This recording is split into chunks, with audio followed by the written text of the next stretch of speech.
actual aptitude to use technology. I mean, I graduated from college in 1989, so AI is not in my repertoire. Neither is cyber or a lot of things. So I've had to educate myself. But I would love to know if members are doing that in a way that we could track, because we need them to. That's the future, right? I mean, AI is part of the future. Cyber is already part of our future. It's part of our present. But I don't always know or feel comfortable that we're progressing to the skills needed to do those areas justice.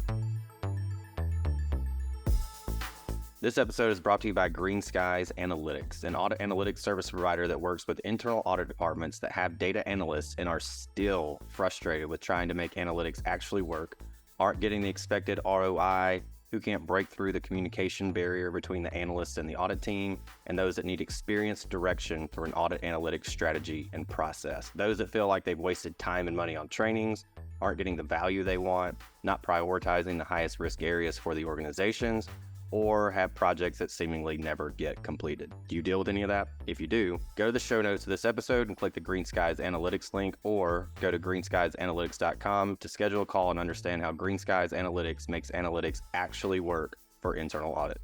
Hey everybody, before we jump into the show, I just want to let you know that the Audit Analytics and AI Conference is September 25th and 26th this year. It's all virtual, so no matter where you are in the world, you can absolutely attend.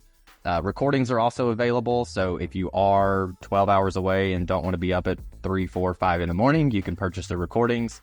This is the only conference that's strictly about analytics and AI for internal audit. So you're going to get your practitioners' use cases. This thing is practitioner-led, save for one speaker that we had this year, but everyone else is in your peer group, ranging from the largest internal audit data analytics teams in the world down to the individual contributor who spends, hey, I got 50% of my time I can dedicate towards analytics. Each speaker's mission is to show you how to actually do what they are talking about. So thought leadership is great, and there will certainly be some of that, but for the most part, that's great. We love the thought leadership. Show us how to actually do it. We are currently at 19 speakers and counting, so we're going to add a few more, and you can get up to 19 CPEs if you attend. Check out the link in the show notes, or you can search for Google the auditanalyticsconference.com, and you can register there. Hello, everybody. Welcome to another episode of the Audit Podcast. I'm your host, Trent Russell, and today on the show we have Anthony Pugliese. Anthony is the president and CEO of the IIA, and he's been in that role for a few years now. So we wanted to have him on the show and basically understand, what do you want from the IIA? Like, what can IIA members expect from the IIA/you, Anthony, going forward? And so we can go through this whole vision statement, mission statement, all that kind of good stuff. But we just bluntly asked, what do you want from the IIA, and what do you want it to be? Tying into that is Vision 2035. It's a project that's been underway kind of in the background, and understand what that is, the plans for the project, and any early insights that are emerging from that. That was pretty interesting. Really enjoyed that part of the conversation. And then I feel like the IIA should, and they do, support CAEs. So we talk about issues that CAEs are having and exactly how the IIA is supporting that. And of course, as of the timing of the recording, the IIA had the first of its new IPPF elements out for exposure relative to the topical requirement on cybersecurity. And this has probably been one of the hotter topics relative to the IIA and the internal audit profession. Are these topical requirements? Are they mandated? Do we have to do them? Why are they here in the first place? We've never done this. Why is it mandated versus guidance, for example? And so we definitely go into details around the topical requirements, the current with cybersecurity, and then the future, what the future is going to look like relative to those topical requirements. All right, here we go. What is in your internet browsing or your ChatGPT history of late? Yeah, well, as of late, it probably would be the same for both my browsing history and my ChatGPT. I try to get a sense when I travel, which is, frequently, and wonderful that I get to do that. I try to get a better feel for how the issues I speak about, like say cyber, ESG, AI, how it's playing out in a particular country. So the only way to do that is I search to understand, for example, what's the biggest issue in Tanzania, where we were a few months ago as a global board, and trying to understand how it equates to some of the data we have. So I'm always searching on what topics are going to be more interesting to the members when I arrive there. I mean, sometimes it's also just to get a handle on local customs and traditions and things that I just need to be cognizant of as an American traveling abroad. But sometimes it's also what cool stuff am I going to find when I get to this location, which, in my case, with some of the travel we do, it's pretty amazing what's there. And I hate to go somewhere and then realize later I should have done A, B, C, and D instead of hanging out in my hotel room. So a lot about where I'm headed and what I'm going to be seeing.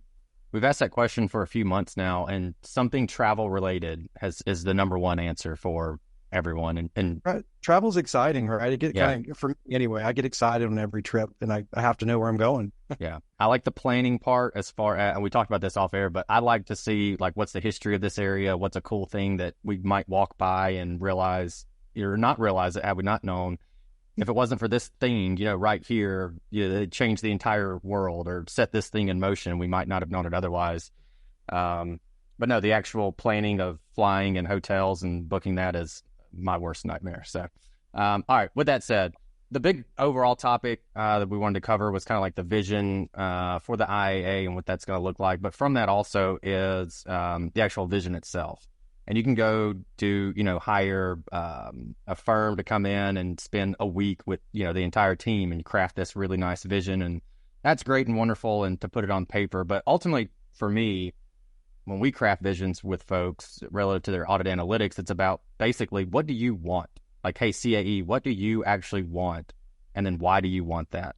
And so, again, for not necessarily the exact vision itself, but Anthony, what do you want the IIA to be, and why do you want it to be that?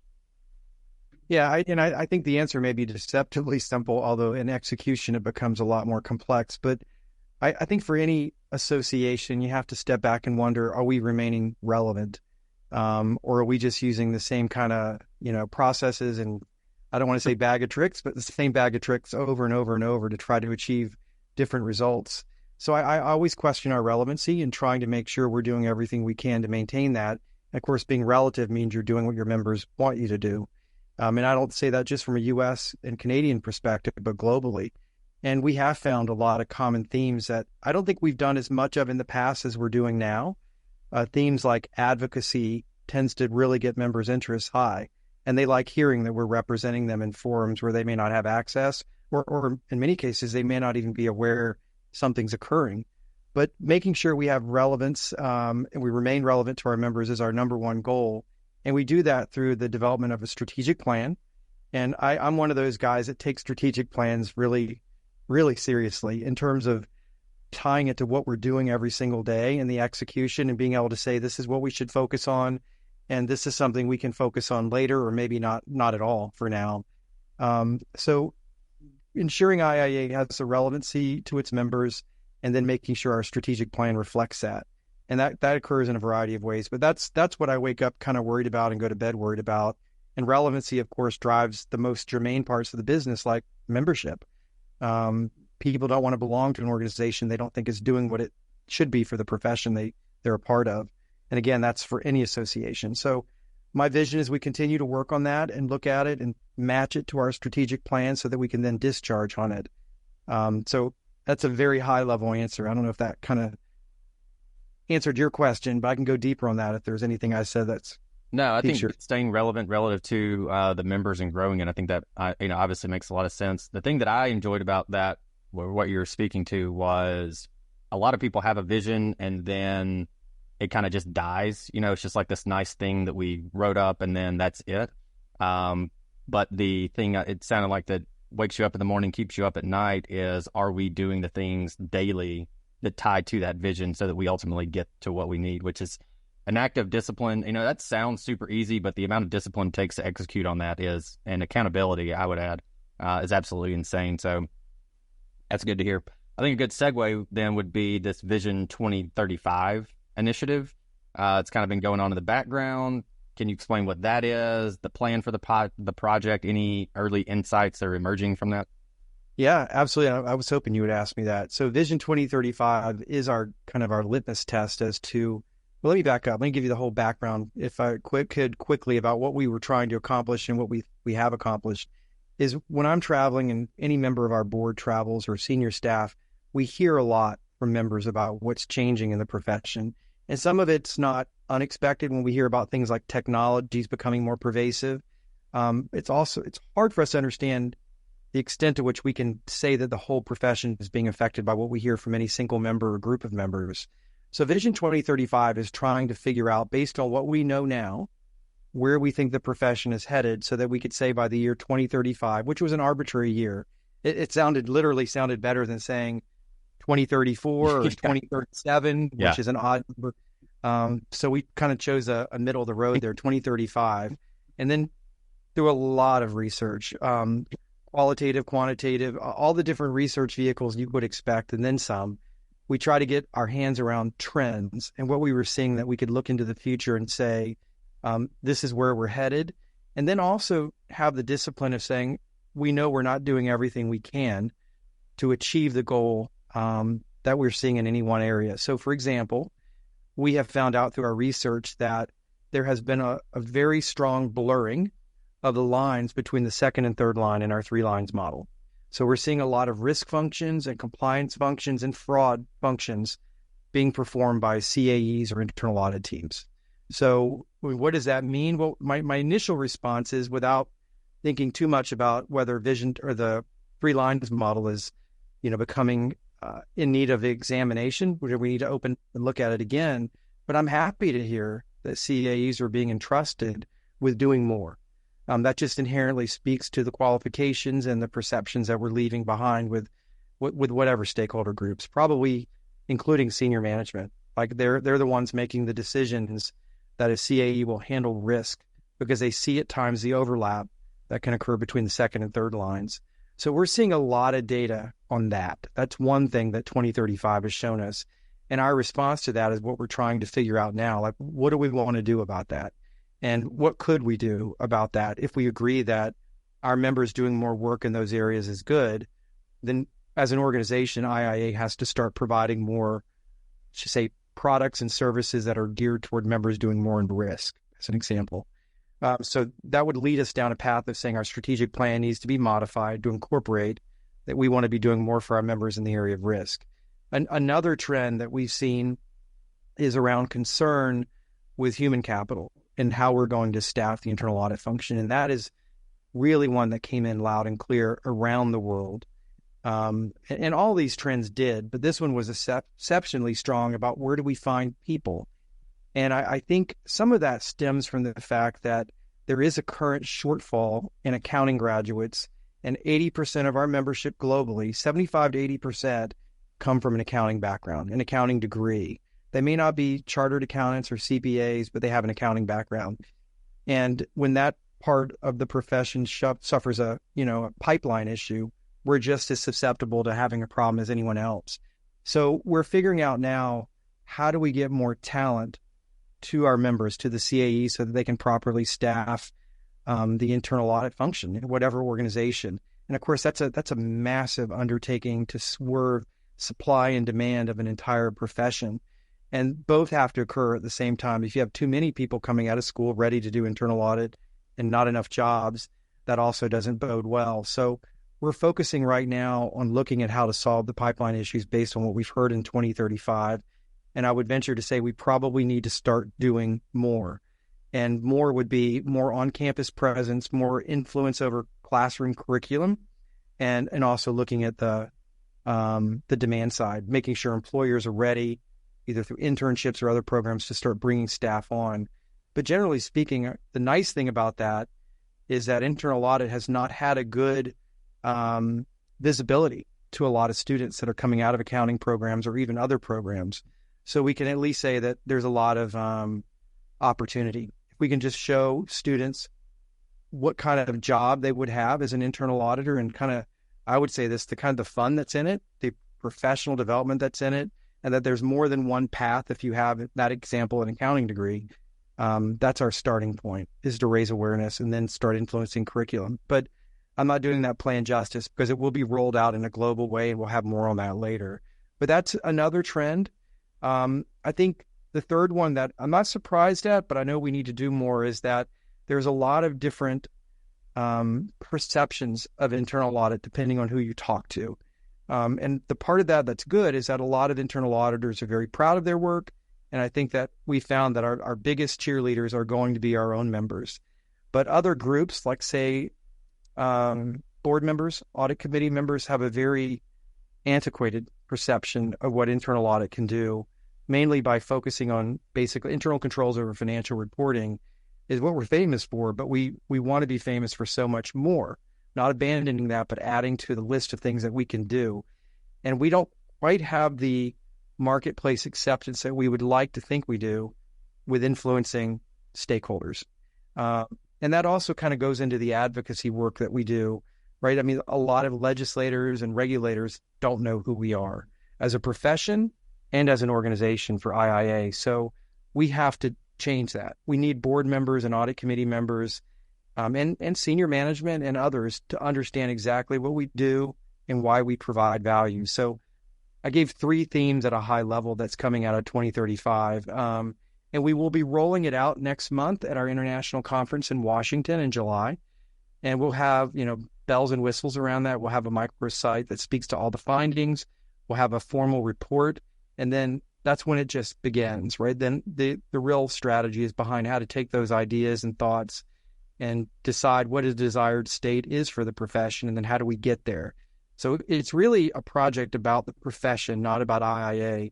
If anything, it will change IIA, but we've got to start looking at those results and understanding if we're going in the direction we want.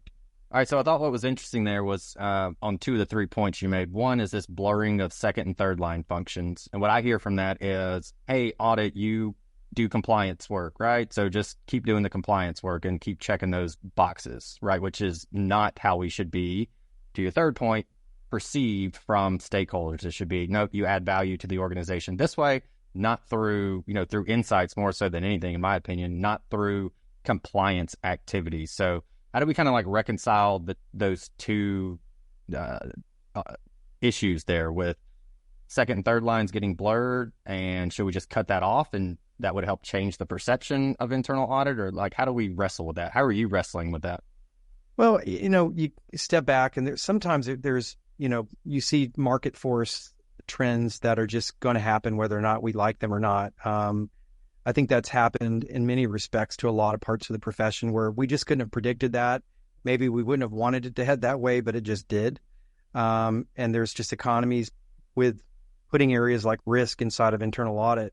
And then to the CEO of an organization or the audit committee, is it better to have a very qualified CAE also doing risk, or to have risk being done by a formal risk function and then also by internal audit?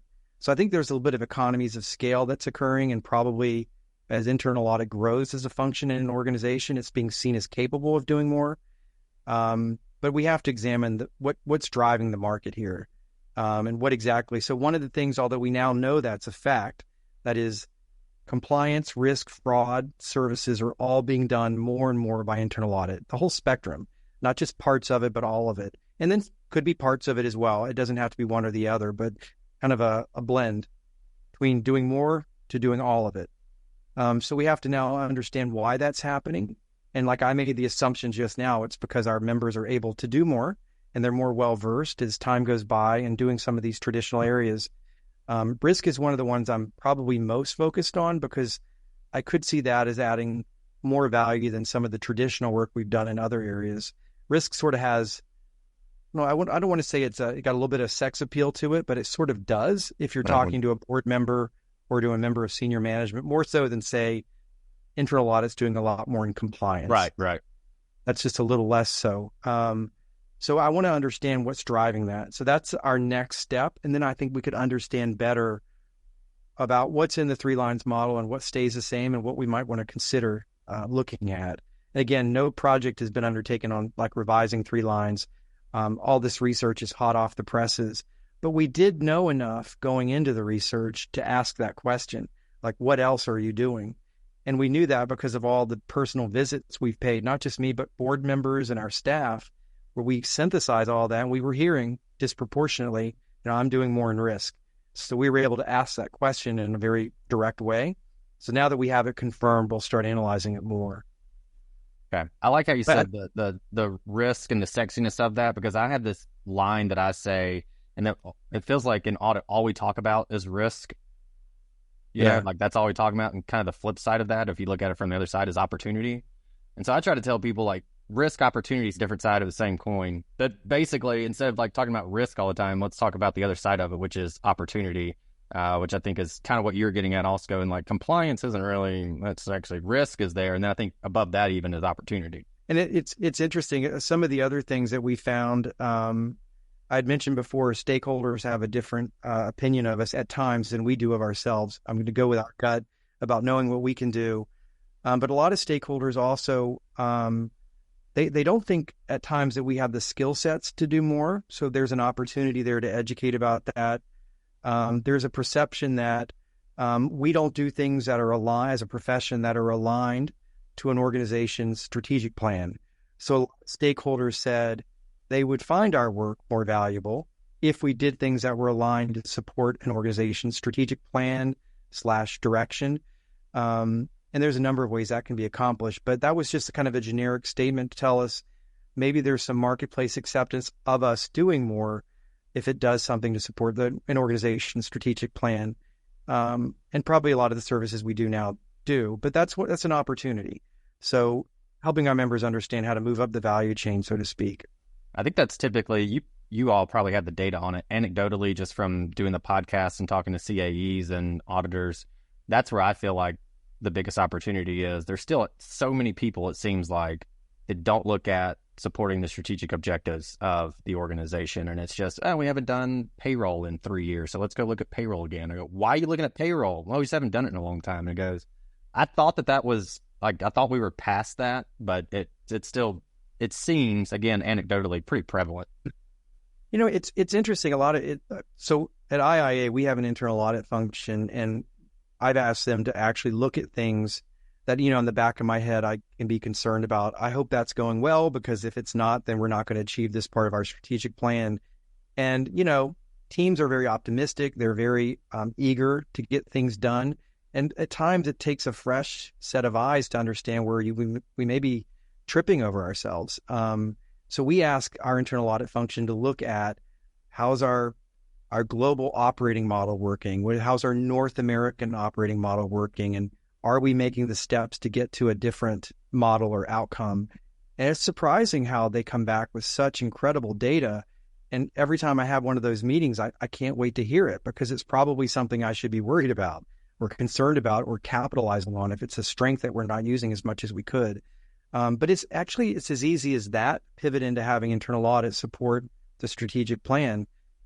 Is just asking a CEO or senior level of management or a board, what are you worried about that we do that may not be in line with achieving our goals?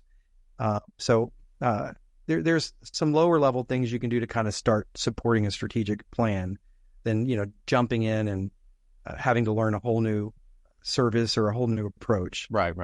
Okay. This got me thinking, as you're talking about just the amount of data that you all consume, take in, and that's presented to you. And it seems like a lot of it is probably through some kind of feedback mechanism. So it's not just choose yes or no when you go, oh, okay, Yeah. So if you had a dashboard, what would be the one thing that you would want on that dashboard that you would check, maybe daily, maybe weekly? The timing might be different depending on what that thing is, but there's one thing and you go, I just want to see this one thing, and I know if we're good with this one thing, then I'm good to go. What would that be? If it could be as abstract as I wanted it to Whatever be, you want.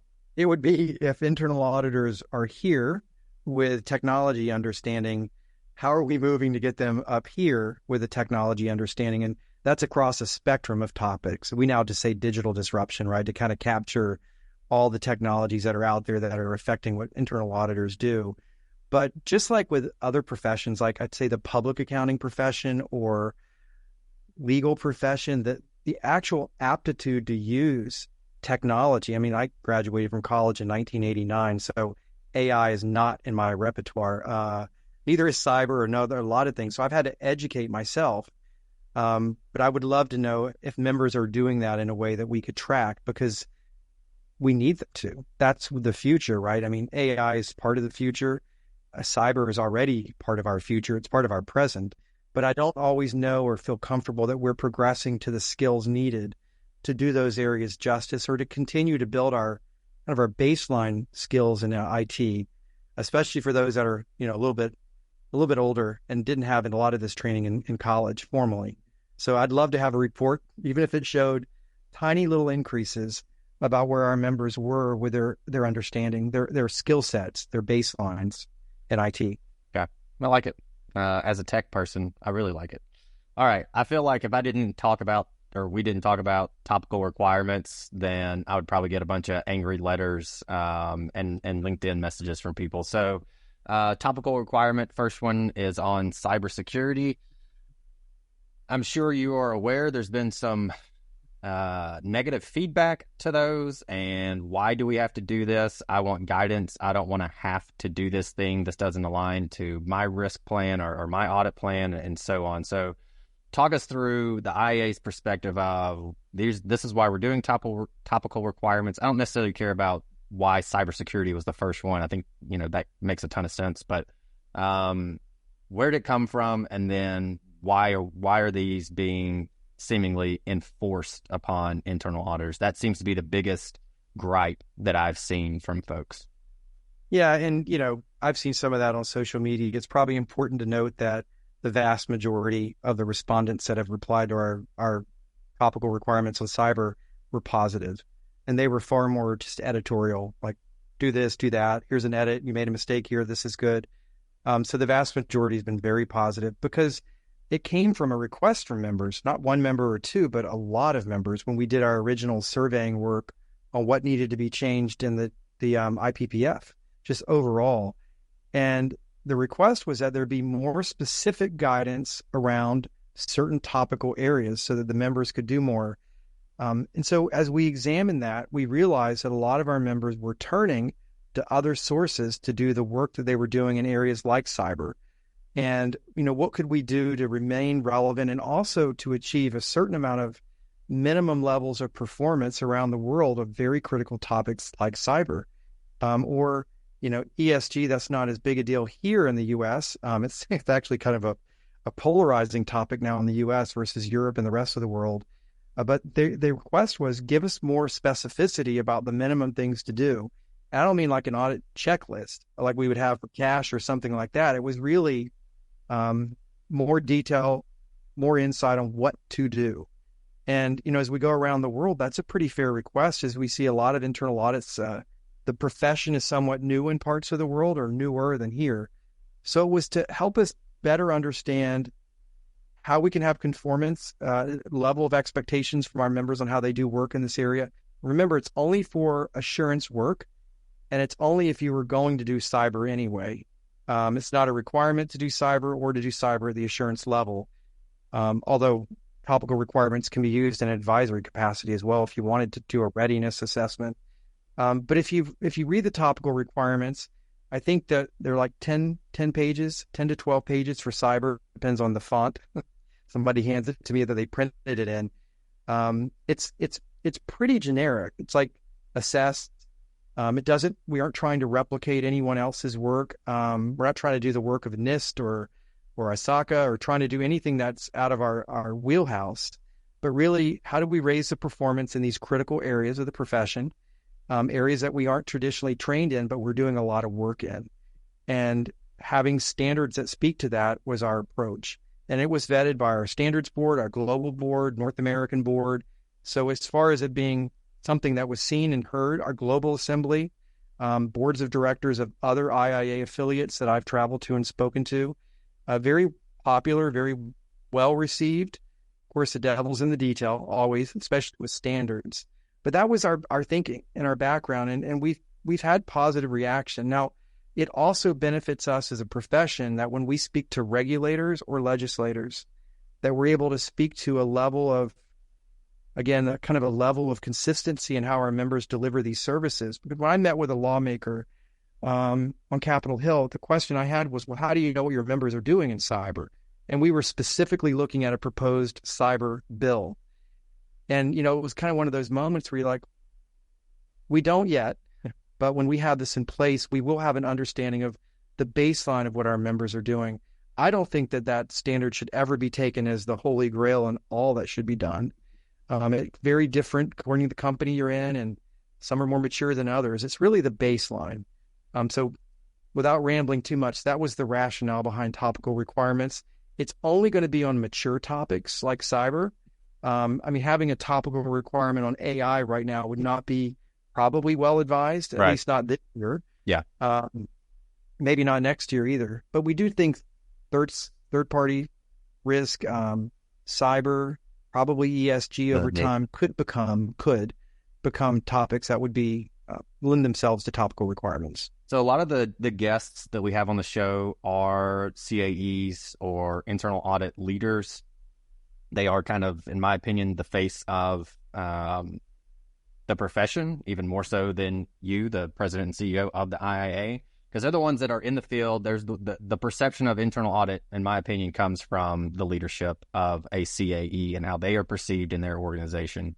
And so I'm a big fan of supporting CAEs, especially on the E part, in terms of encouraging them and helping them become executives. So you're no longer an auditor, you're an executive when you become a CAE, and getting people to kind of understand that as well. So what is the IIA doing, with all that said, what's the IIA doing to support CAEs? And then if you specifically grow them as executives? Well, we have a section here at IIA for CAEs. We've renamed it. I think it's Audit Leaders Network now. So there is a section that's tailored for the needs of CAEs, and membership in that section comes with a lot of benefits. But in general, I think our development of and deployment of training and technical literature around emerging topics is really important, that I think a lot of CAEs find extremely valuable, especially if they also need something to talk to an audit committee or a board or management about in terms of the work that they need to do. So on the topical requirement question, one of the things that we did get was, you guys should have a standard so I can show that to my board about what level of work needs to be done, because there's a lot of resistance in internal audit moving in and hiring more staff and doing the work that I think we need to do. But that's one area, training, standards, but also in the advocacy realm is making sure the voice of internal audit is heard everywhere, which should make the job of a CAE easier, especially when that is meant to increase visibility into the profession. A little bit less or more abstract than having training and so forth that's available for CAEs. Also working on the pipeline issue, which was the number one concern of the CAEs in the vision report that we did, that we spoke about earlier, is that supply of talent is becoming very, very dire. So us beginning to move into that direction and start supporting our members by helping the pipeline is another area. Got it. Yeah, we ask, again, anecdotally, but we ask CAEs the number one issue you're dealing with or the number one issue you discuss with your peers. And it's been hiring and retention for, I don't know, the better part of a year and a half, probably even further than that. But so I'm sure they all appreciate that. Well, as much as we appreciate also you coming on, sharing your thoughts, I know there's a lot out there.